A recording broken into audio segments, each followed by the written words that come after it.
ጤና ይስጥልኝ። ይህ ኢትዮ ፖስት ሚዲያ ነው። ሰላምታችን በያላችሁበት ድረስ እያልን በእለቱ የተሰሙ ዋና ዋና ጉዳዮችን ወደ እናንተ ይዘን ቀርበናል። ቻናላችንን ላይክ፣ ሼር እና ሰብስክራይብ ታደርጉ ዘንድ እየጋበዝን የእለቱ ዜናዎች አብይት ነጥቦቹን በማስቀደም አሁን እንጀምራለን። የጀነራሉ ብርሃኑ በቀለ ቀኝ እጅ ዙ 23 ይዘው ፋኖን ተቀላቀሉ። በቆቦ ደግሞ አንድ ከፍተኛ የደህንነት ኃላፊ በፋኖ ተገድሏል። የመከላከያ ከፍተኛ አዛዦች ፋኖን እየተቀላቀሉ መሆኑን ብልጽግናን አስደንግጧል። ብርሃኑ ጁላም የፈሩትም ደርሷል። ጀነራል አበባው ሰራዊቱ በአማራ እየፈራረሰ ነው የሚል አቋም መያዛቸው ተሰምቷል። ትሰሙታላችሁ። አስመራና አዲስ አበባ አደገኛ ካርድ መዘዋል። ኢሳያስ የኦጋዴንን ጥያቄ በማቀጣጠል ለማስገንጠል መርዘኛ እንቅስቃሴ ጀምረዋል። በአንጻሩ ከ4 ኪሎ በኩል ሻዕቢያን እርቃኑን እና ባዶ እጁን የሚያስቀር የመጨረሻ ካርድ ተመዞበታል። ሁለቱን ጉዳዮች በዝርዝር እንቃኛለን። ህወሓት አዲስ የቀረበውን መሳሪያ አወጣ። ታንኮችና መድፎች ከተቀበሩበት ሲወጡ የሚያሳይ አዲስ መረጃ ወጥቷል። ባለፈው ሳምንት ለማዕከላዊ መንግስቱ ማስጠንቀቂያ ቢጤ የሰጠው ህወሓት ጠንካራ ወታደራዊ እንቅስቃሴዎችን እያደረገ ነው። በሌላ በኩል ተጨማሪ የህወሓት ጦር ወደ አማራና አፋር ተጠግቷል። ታደምጡታላችሁ። ቀድመን አንተኩስም ሲል የወልቃይት ዘብ ተናገረ።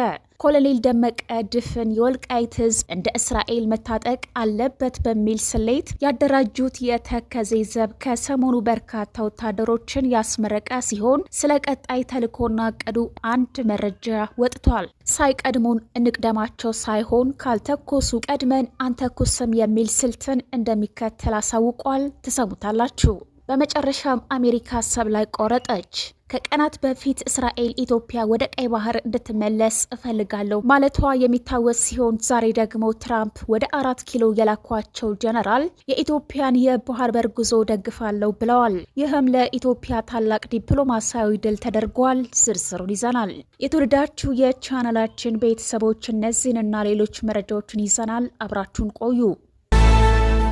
በመጨረሻም አሜሪካ አሰብ ላይ ቆረጠች። ከቀናት በፊት እስራኤል ኢትዮጵያ ወደ ቀይ ባህር እንድትመለስ እፈልጋለሁ ማለቷ የሚታወስ ሲሆን ዛሬ ደግሞ ትራምፕ ወደ 4 ኪሎ የላኳቸው ጀነራል የኢትዮጵያን የባህር በር ጉዞ ደግፋለሁ ብለዋል። ይህም ለኢትዮጵያ ታላቅ ዲፕሎማሲያዊ ድልም ተደርጓል። ኢትዮጵያ በቀይ ባህር በኩል ብትወጣ የበለጠ ለቀጠናው ሰላም ትሰራለች ሲሉ የአሜሪካ የአፍሪካ እዝ አዛዥ ጀነራል ዳግቪን አርኤም አንደርሰን ገልጸዋል። አዛዡ ኢትዮጵያ በሰላማዊ መንገድ የባህር በር ለማግኘት የምታደርገውን ጥረት እንደሚደግፉም የሀገራቸውን አቋም ይፋ አድርገዋል። በአሜሪካ የአፍሪካ እዝ አዛዥ ጀነራል ዳግቪን አርኤም አንደርሰን የተመራ ልዑክ ከጦር ኃይሎች ጠቅላይ ኢታማዦር ሹም ፊልድ ማርሻል ብርሃኑ ጁላ ጋር ትናንት ባደረጉት ውይይት በአፍሪካ ቀንድ ሰላምና መረጋጋትን ለመፍጠር የቀጠናው ሀገራት በትብብር መስራት እንዳለባቸው መስማማት ተመላክቷል። በውይይቱ ላይ ፊልድ ማርሻሉ ብርሃኑ ጁላ እንደገለጹት ኢትዮጵያ ከአሜሪካ ጋር ያላትን ወታደራዊ ግንኙነት ተጠናክሮ የሚቀጥል ነው ብለዋል። ሁለቱ ሀገራት ወታደራዊውን ጨምሮ በተለያዩ መስኮች ለበርካታ ዓመታት በትብብር እየሰሩ መምጣታቸውን ያነሱት ፊልድ ማርሻሉ ብርሃኑ ጁላ ኢትዮጵያ ሽብርተኝነትን በመዋጋት ከፍተኛው ሚና እየተጫወተች ትገኛለችም ብለዋል። ኢትዮጵያ አልሸባብን ለማዳከምና የሽብር ሴራውን ለማክሸፍ የምትወስደውን የኃይል እርምጃ ጠናክራ እንደምትቀጥል ገልጸው የባህር በር ፍላጎቷም ለሰላማዊና ኢኮኖሚዋን ለመዋጋት ለመገንባት መሆኑን ፊልድ ማርሻል ብርሃኑ ጁላ ገልጸዋል። ኢትዮጵያ በቀጠናው ጸጥታ ለማስፈን እየተጫወተች ያለችው ሚና ያደነቁት የአሜሪካ የአፍሪካ እዝ አዛዥ ጀነራል ዳግቪን አርኤም አንደርሰን ሽብርተኝነትን በጋራ የመዋጋት ስራችንን አጠናክረን እንቀጥላለንም ብለዋል። ኢትዮጵያ በሰላማዊ መንገድ የባህር በር ለማግኘት የምታደርገውን ጥረት እንደሚደግፉ የገለጹት የአሜሪካ የአፍሪካ እዝ አዛዥ ኢትዮጵያ በቀይ ባህር ላይ ብትወጣ የበለጠ ለቀጠናው ሰላም ትሰራለች ብለው እንደሚያምኑ ገልጸዋል። በኢትዮጵያ በኩል ያሉት ፍላጎቶችንና በቀጠናው ሰላምና ለማረጋጋት ስለያዘቻቸው እቅዶች ከዋሽንግተን ዲሲ ባለስልጣናት ጋር እንደሚነጋገሩም ጠቁመዋል። በዕለቱ የአፍሪካ ቀንድ የሰላም ሁኔታ በሚል ርዕስ በኮሎኔል መስፍን አውላቸው ጥናታዊ ጽሑፍ ቀርቦ ውይይትም ተካሂዷል። ከውይይቱ በተጨማሪ ሁለት ሀገራት ስጦታ መለዋወጣቸውን መረጃዎችም ጠቁመዋል። አድማጮቻችን መረጃችን የቀጠለ ሲሆን በሌላ በኩልም ቀድመን አንተኩስም ሲል የወልቃይት ዘብ ተናገረ። ኮሎኔል ደመቀ ድፍን የወልቃይት ህዝብ እንደ እስራኤል መታጠቅ አለበት በሚል ስሌት ያደራጁት የተከዜ ዘብ ከሰሞኑ በርካታ ወታደሮችን ያስመረቀ ሲሆን ስለ ቀጣይ ተልዕኮና እቅዱ አንድ መረጃ ወጥቷል። ሳይቀድሙን እንቅደማቸው ሳይሆን ካልተኮሱ ቀድመን አንተኩስም የሚል ስልት እንደሚከተል አሳውቋል። ኮሎኔል ደመቀ ከ2 ዓመታት በፊት እንዳሉት ድፍን የወልቃይትን ህዝብ አሰልጥነው ለማስታጠቅ የቆረጡ ይመስላል። በዚህ አንድ ሳምንት ውስጥ ብቻ በ4 ዙር በሺዎች የሚቆጠሩ የተከዜ ዘብ የሚል ስያሜ የተሰጣቸው ወታደሮች ተመርቀዋል። ባለፉት ዓመታት ብቻ በ100 ሺህ የሚቆጠሩ የወልቃይት ታጣቂዎች ሰልጥነው ታጥቀዋል። ይህ ኃይል ታዲያ ቀድሞ ወደ ህወሓት ሊተኩስ ይችላል በሚል ከሰሞኑ በስፋት ሲነሳ ቆይቷል። አንድ የወልቃይት አመራር ግን ይህንን ጉዳይ አስተባብለዋል። የዞኑ ከፍተኛ አመራር የሆኑት 100 አለቃ አስተዋለ ዱባለ የተከዜ ዘብ ጦርነት ለመክፈት ሳይሆን ጦርነትን ለማስቀረት የቆመ ኃይል ነው ሲሉ ተናግረዋል። የተከዜ ዘብ ሰላም አስከባሪ ፖሊስ እና ሌሎችም ታጣቂዎችን በተሰጣቸው ስልጠና ዝግጁና በብቃት ቀጣይ ተልዕኮ ለህዝብ ሰላምና ለሀገር ደህንነት የሚታገል ኃይል ነው ሲሉ ተናግረዋል። የተከዜ ዘብ በስነ ልቦና የተጠናከረና የህወሓት መስዋዕትነትን ሲከፍል የቆየ ለመክፈል የተዘጋጀ የህዝብንና የሀገርን መከታ የሆነ የውጭና የውስጥ ባንዳዎች የሚከላከልና የሚጠብቅ ኃይል ነው ሲሉ ተደምጠዋል። ስልጠናው ጦርነት ለመክፈት ሳይሆን ጦርነትን ለማስቀረት የታሰበና በኃይል አወራለሁ እወራለሁ ለሚል ደግሞ በቂ ዝግጅት መኖሩን እንዲያውቅ የሰላም አማራጭን እንዲከተል የሚያደርግ ነው ብለዋል። ጥያቄያችን በሰላም እንዲቋጭ በመደራጀትና በመናበብ የጠላትን ሴራ ለማጤንና ትውልድ ለማሻገር ስልጠናው ተጨማሪ አቅምን ይፈጥራል ሲሉ ተናግረዋል። የተከዜ ዘብ መደራጀት የጀመረው ከፕሪቶሪያው ስምምነት ማግስት አንስቶ ነው።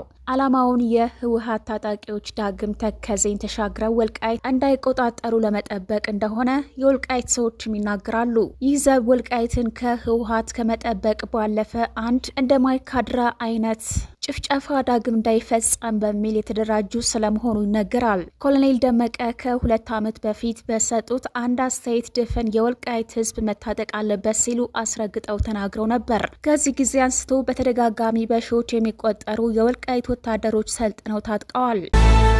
ይህ በእንዲህ እንዳለ በሌላ መረጃችን ደግሞ አስመራና አዲስ አበባ አደገኛ ካርድ መዘዋል። ኢሳያስ የኦጋዴንን ጥያቄ በማስቀጠል ለማስገንጠል መርዘኛ እንቅስቃሴን ጀምረዋል። በአንጻሩ ከ4 ኪሎ በኩል ሻዕቢያን እርቃኑን እና ባዶ እጁን የሚያስቀር የመጨረሻ ካርድም ተመዞባታል።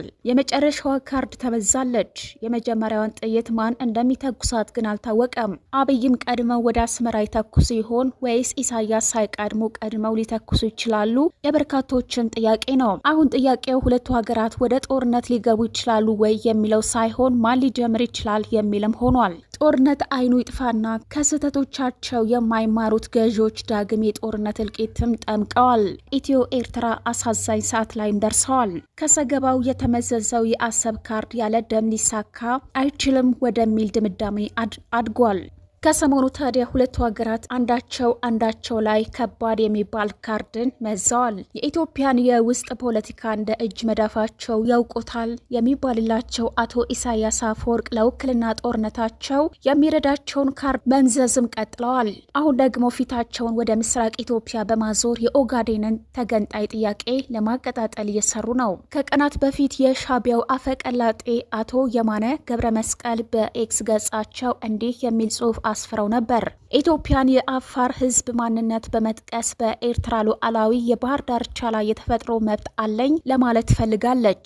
የሁለት ሀገር ሕዝቦች ዝምድና የባህር በር ለመቆጣጠር በማስረጃነት ቢወሰድ ኖሮ ኡጋዴንም ወደ ሶማሊያ ሊጠቃለል ይችላል ነበርም ያሉት የማነ ይህን መርዘኛና ከፋፋይ መልእክት በገጻቸው ካሰራጩ በኋላ እንደ ኤርትራ ፕረስ እና ቲኤን ሚዲያ ያሉ የሻዕቢያ የፕሮፓጋንዳ ልሳናት ኡጋዴን የሶማሊያ ግዛት የሐሰን ሼክ መንግስትም ሆነ የኦጋዴን ዜጎች ጥያቄ ማንሳት አለባቸው የሚል ልጥፎችን በስፋት እያሰራጩ ነው። ይህ በእንዲህ እንዳለ በኢትዮጵያ በኩል አስመራው አገዛዝ ላይ ዘመቻ ተከፍቶበታል። ከ20 ዓመታት በፊት ከፍተኛ ደም መፋሰስ የተመዘገበበት የኢትዮ ኤርትራ ጦርነት እንዲያበቃና በኢትዮጵያና በኤርትራ መካከል ዘላቂ ሰላም ለማምጣት ታስቦ ታህሳስ 3 ቀን 1993 ዓ.ም በአልጄሪያ ዋና ከተማ አልጀርስ የተፈረመው የሰላም ስምምነት እንዲሰረዝ የሚጠይቅ ዘመቻ በኢትዮጵያ ውስጥ የተቀሰቀሰ መሆኑን ሆርን ፍሪኩዌንሲ ዘግቧል። ይህ ስምምነት በቀድሞው የኢትዮጵያ ጠቅላይ ሚኒስትር መለስ ዜናዊና በኤርትራው ፕሬዝዳንት ኢሳያስ አፈወርቅ የድንበር ጦርነቱን ለማስቆም የተደረገ ነበር። ይሁን እንጂ ስምምነቱ ተግባራዊ ባለመሆኑና በተለይም በድንበር ጉዳይ ላይ በነበረው አለመግባባት ሳቢያ ውሉ አሁን ላይ የሁለቱ ሀገራት ጥቅም በሚያሳካ መልኩ እየሰራ አይደለም የሚል አስተያየት እየሰፋ መጥቷል። ኢትዮጵያ የባህር በር ጥያቄ ካነሳችበት ጊዜ ወዲህ በሁለቱ ሀገራት መካከል የቃላት ምልልስ መጠናከሩን ተከትሎ ኢትዮጵያ ስምምነቱን ሰርዛ አዲስና የቀይ ባህርን ጉዳይ ያካተተ ድርድር ልታደርግ ይገባል የሚል ዘመቻ የተስፋፋ መምጣቱን ያገኘነው መረጃም ያመለክታል። በሌላ በኩል ኤርትራ ውሳኔው ተግባራዊ እስካልሆነ ድረስ ሰላም አይኖርም በሚል አቋም በመቆየቷ ስምምነቱ ለረጅም ዓመታት ያለ ተግባር እንዲቆይ ምክንያትም ሆኗል። በመሆኑም ሰነድ ዓላማውን ባለማሳካቱና ተግባራዊነቱ ለዘለቄታው በመቆጠብ ምክንያት የሞት ሰነድ ተደርጎ መታየት እንዳለበት የፖለቲካ ተንታኞችን በተደጋጋሚ ሲገልጹ ቆይተዋል። ተንታኞቹ እንደሚሉት ጠቅላይ ሚኒስትር አብይ አህመድ አስተዳደር በሁለቱ ሀገራት መካከል የተጀመረው አዲስ የሰላምና ወንድማማችነት ምዕራፍ የድሮውን የአልጀርስ ስምምነት በመሰረቱ የተሻገረ ነው። በመሆኑም አዲሱን ግንኙነት በሕግና በፖለቲካ ግልጽነት ለማስቀጠል ሲባል የድሮውን ውል በመሻር አዲስና ሁሉን አቀፍ ድርድር የማካሄድ አስፈላጊነት ላይ ይህ ዘመቻ ትኩረት አድርጓል ነው የተባለው። ዘመቻው የኢትዮጵያን ብሔራዊ ጥቅም ከማስጠበቅና ታሪካዊ ይዞታዎችን ከመመለስ አንጻር የአልጀርሱን ስምምነት መሰረዝ ወሳኝ እርምጃ ነው ሲሉ እየገፉበት ይገኛል። አድማጮቻችን መረጃችን አሁንም የቀጠለ ሲሆን በሌላ መረጃችን ደግሞ ህወሓት አዲስ የቀበረውን መሳሪያ ወጣ። ታንኮችና መድፎች ከተቀበሩበት ሲወጡ የሚያሳይ አዲስ መረጃ ወጥቷል። ባለፈው ሳምንት ለማዕከላዊ መንግስቱ ማስጠንቀቂያ ቢጤ የሰጠው ህወሓት ጠንካራ ወታደራዊ እንቅስቃሴዎችን እያደረገ ነው። በሌላ በኩል ተጨማሪ የህወሓት ጦር ወደ አማራ እና አፋር ተጠግቷል። 4 ኪሎና መቀሌ ከጫፍም ደርሰዋል።